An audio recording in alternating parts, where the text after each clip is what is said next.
Hey there YouTube, it's Nick with Feeding Fitness. Today I'm going to start a new series of videos and I'm going to explore the reasons we got fat and what we can do to fix it. For those of you who are new to the channel and might be thinking, what in the hell does this guy know about being fat? Quite a bit. I spent the majority of my life overweight, into obesity, into morbid obesity. And if you'd like to see my transformation video, you can click here and I'll also link it down in the description. But what I'd like to explore is why we, and when I say we, I'm talking about people of developed countries. Obesity is an epidemic, especially here in the US, but it is rapidly becoming a problem in many other countries across the world. So, I'm going to do this series of videos and we're going to explore how we got fat and what we can do about it. Today I'm going to talk very general, very basic terms, and as the weeks go on, I'll get more specific.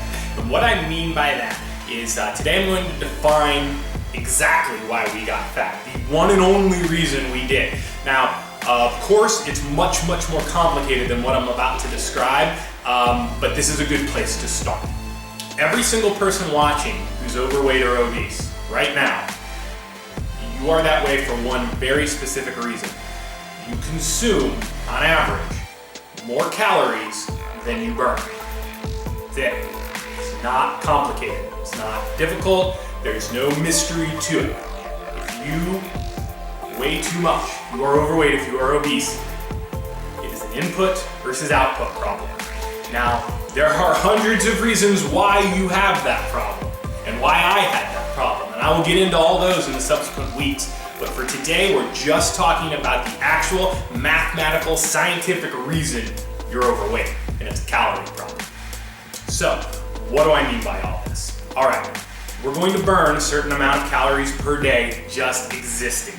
People, if you just sit around and do nothing all day, you're still going to burn X amount of calories, and it depends on a number of factors. We're also going to consume a certain number of calories per day.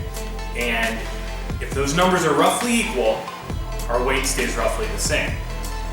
If our output is higher than our intake, then we have to use stored fuel in order to live. If you have that deficit for a long enough period of time, you'll lose weight. Now, if we have more intake than we do output, we're eating more food than we need to burn in a day, our body's very smart. Our body's going to save that excess as stored fuel in the form of glycogen, body fat. Now, this is a good thing from an evolutionary standpoint because way back when, we didn't have the supermarket that we could go get food. There was famine.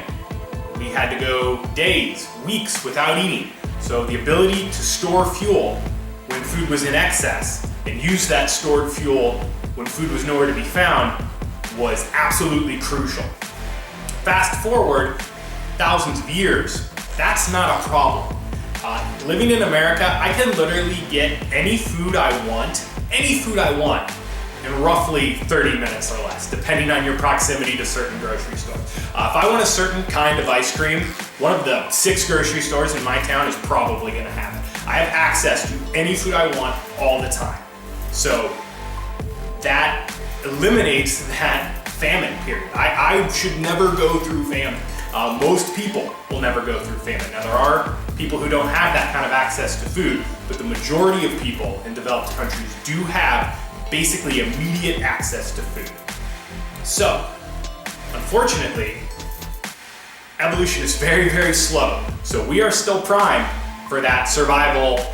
You know, we need to be able to store fuel when it's in excess and then burn fuel when we don't have it. And our bodies are incredibly efficient at it. So, that is why we got fat. We started consuming more calories than we were burning. Now, it's not just an intake problem, it's also an output problem. So if we look back even just 100 years ago, people have less active jobs. More people were working outdoors. More people were doing physical jobs 100 years ago than now. Look at transportation. People walk less now. I'm not saying nobody walks, but on average, a lot of us have cars, a lot of us drive where we're going, and that's just a thing. Now, I'm not saying that these are the causes of the problem. This is all a combination of why we have this discrepancy in our energy balance, why we are eating and fueling ourselves more than we are burning.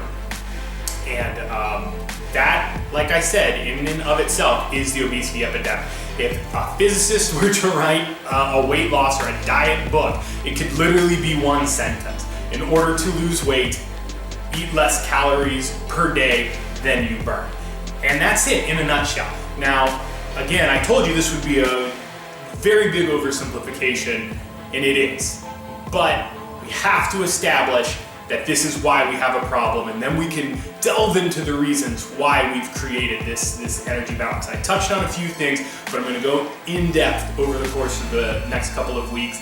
And then, of course, I'm not just going to state a problem and not offer some kind of a solution. You kind of have to be an asshole to do that. So we'll get there.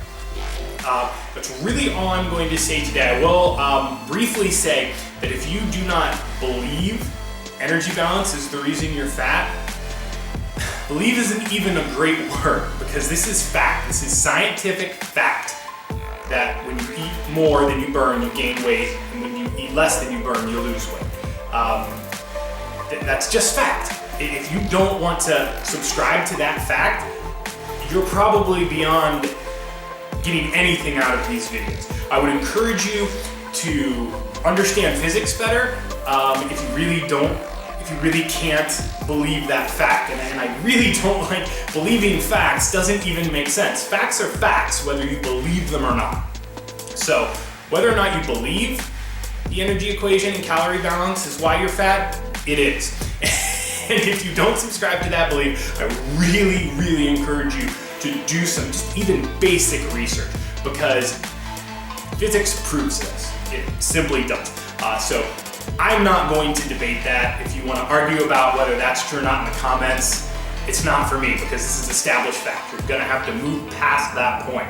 And then in the weeks to come, like I said, we will examine this topic much, much more thoroughly.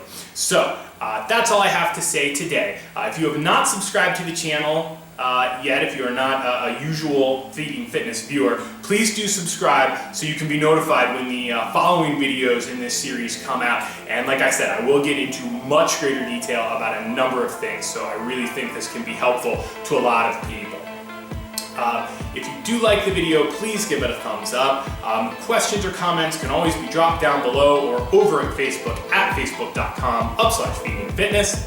And I will see you guys next time.